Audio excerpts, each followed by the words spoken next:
I have a van carpet here that's got a tear in it.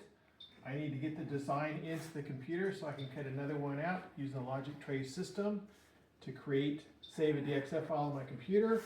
It's easy to do with the pen stylus. I just trace the pattern on the board and trace it with the pen stylus and get a great DXF file in just a few minutes. It's so easy and accurate.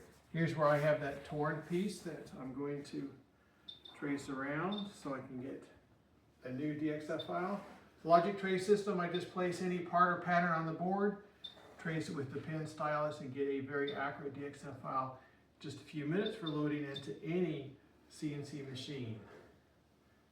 Just tracing right along the edge. I'm doing freehand drawing. I could also do line arcs curves. Let me go ahead and continue, speed it up, trace the rest of the pattern. Get back to you in a minute.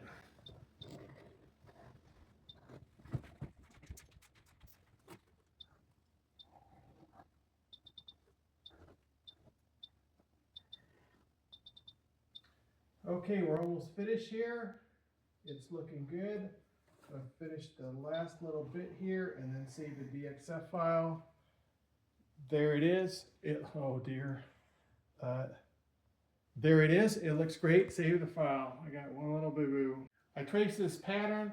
I got a little mistake here. Let's go ahead and edit that out. We have a trace over feature. Just come in here and click trace over. Tell it what pattern I'm going to trace. And then I just take the pen stylus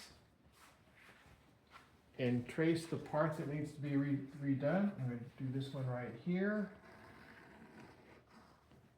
I'm all done. Click stop and it connects it back in there. I hit redraw. Ta-da! It's done.